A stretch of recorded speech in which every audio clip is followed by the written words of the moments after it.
Assalamualaikum warahmatullahi ta'ala wabarakatuh. Alhamdulillah wassalatu wassalamu ala rasulillah amma ba'd. Teman-teman, masih bertemu lagi dengan kami di spesial program Selangkah Menuju Syurga. Taqabbal ya Karim, Masya Allah. Nah, Ramadan ini kan bulan yang sangat mulia ya Bi ya. Benar. Dikenal juga dengan Syahrul Rujuk, tempatnya kita kembali, bulannya kita untuk lebih dekat kembali kepada Allah Subhanahu wa Ta'ala.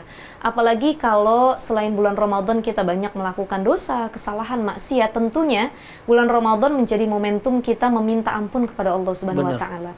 Nah, ini yang jadi pertanyaan mendasarnya pasti adalah apa sih ciri seseorang itu taubatnya sudah diterima oleh Allah Subhanahu wa Ta'ala? Ada satu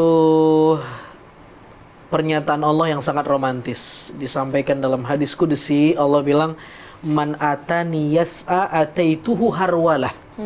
Siapa yang mendatangiku dengan berjalan, akan aku jemput dia dengan berlari. Ini romantis banget. Kebayang nggak kalau suami ngomong, kalau kamu datang berjalan, Abi akan jemput kamu dengan berlari. Wah, itu kan romantis banget tuh. Jemput kemana ya? Dan ini yang nyampein Allah nih, yang ngomong nih Allah. Ini langsung Allah ya? Saking Allah pengen kita balik ke Allah. Dan momennya adalah Ramadan, Syahrul Inabah, bulan kembali, bulan taubat. Nah, ulama menjelaskan nih di antara cara kita bertaubat adalah an-nadam, menyesali. Lalu yang kedua al-iqla, berkomitmen agar betul-betul kita tidak mengulangi dosa yang sama, memutus. Ya. Dan yang ketiga, memohon ampun kepada Allah SWT. Dan jika terkait dengan manusia, kita kembalikan hak-haknya. Nah, apa tanda taubat kita diterima? Betul, ini jadi pertanyaan mendasarnya nih pasti. Yang pertama, para ulama menjelaskan riqatul qalbi, hatinya lembut. Masya Allah. Hatinya lembut. Lembut maksudnya adalah gampang menerima nasihat, gampang menerima kebaikan-kebaikan, cinta dengan hal-hal yang baik. Riqatul qalbi, hatinya terbuka. Hatinya lembut, artinya dia mulai mau menerima nasihat ya. Benar. Makanya ada satu doa Bi dalam Al-Quran yang bisa dibaca mungkin bagi orang-orang yang lagi berproses untuk berubah, hijrah, mendekat kepada Allah. Apa doanya? Rabbana la tuzigh qulubana ba'da idh hadaitana wa hab lana min ladunka rahmah innaka antal wahhab. Ya Rabb, jangan Engkau palingkan hati kami setelah mendapat hidayah gitu. Jadi artinya kita sudah diberi hidayah oleh Allah, tapi mungkin di satu momentum kita minta, ya Allah jangan dipalingkan lagi, jangan saya sampai bikin dosa lagi gitu. Ini mungkin bisa didawamkan juga ya. Benar. Sama teman-teman yang sedang berproses gitu. Nah, yang kedua, para ulama menjelaskan, kata Syekh Abdul Qadir Al-Jilani, orang itu di antara tanda taubatnya diterima, dia gampang sekali menitikkan air mata karena mengingat dosa-dosanya. Itu ditanda orang taubatnya diterima.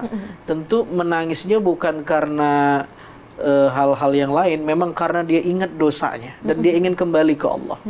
Termasuk dalam sholatnya dia menangis itu ya, karena rindu sama Allah. Ya, walaupun tujuan sholat bukan menangis, tetapi jika nangis itu dikasih sama Allah dan hatinya lembut dan gampang menitikkan air mata. Masya Allah. Jadi keluar air matanya benar-benar tuh faktornya karena takut sama Allah gitu ya. Ini kayak kisah salah seorang perempuan namanya Sya'wanah. Gimana tuh kisahnya? Sya'wanah itu kalau kata para ulama, perempuan yang matanya sampai buta gara-gara setiap harinya dia menangis kepada Allah. Menangis karena, ya Allah banyak banget dosa saya gitu.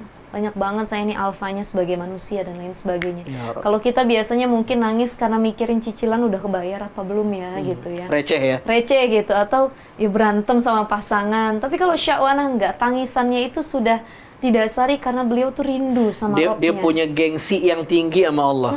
Jadi butanya karena sering nangis. Ya, jadi air matanya keluar bukan hal-hal yang receh. Bukan. Tapi karena Allah. Tapi karena ada roja, pengharapan kepada Allah SWT. Nah, yang ketiga, para ulama menjelaskan al-i'tizal. Maksudnya adalah selektif memilih teman. Orang yang tanda taubat hijrahnya diterima adalah dia mulai selektif memilih teman. Betul. Dia akan cari teman yang membuat dia makin positif, makin baik, dan dia mulai coba memportal dirinya dari orang-orang yang bisa filter gitu membuat dia jadi nggak baik dan kembali melakukan dosa. Jadi otomatis orang yang sudah hijrah ataupun bertobat kan dia akan pilih-pilih nih teman mana yang membuat dia istiqomah untuk terus dekat sama Allah. Dan terakhir itu adalah biasanya orang yang tobatnya diterima sama Allah, teman-teman semua, adalah mereka yang mulai ada rasa tidak suka ataupun benci kepada dosa yang pernah mereka lakukan. Jadi contoh dia ahli zina atau dia ahli bohong dan lain sebagainya. Ketika dia sudah bertobat dari dosa tersebut, dia melihat ada perkara demikian, dia bilang, ya Allah, saya benci sekali dengan orang yang pernah melakukan hal ini ya Allah gitu. Jadi ada rasa ketidaksukaan terhadap dosa tersebut. Mudah-mudahan insya Allah kita dikaruniakan Allah ya, hati yang lembut, mata yang mudah menangis, dan ya kita selalu rindu kepada Allah Subhanahu Wa Taala insya Allah teman-teman. Menarik sekali Bi, tapi kita nggak bisa lama-lama ya, insya Allah kita bahas nanti di segmen yang akan datang. Teman-teman jangan lupa untuk terus saksikan spesial program Selangkah Menuju Surga, tentunya di platform digital damaiindonesia.co.id TV One. Assalamualaikum warahmatullahi wabarakatuh. Waalaikumsalam.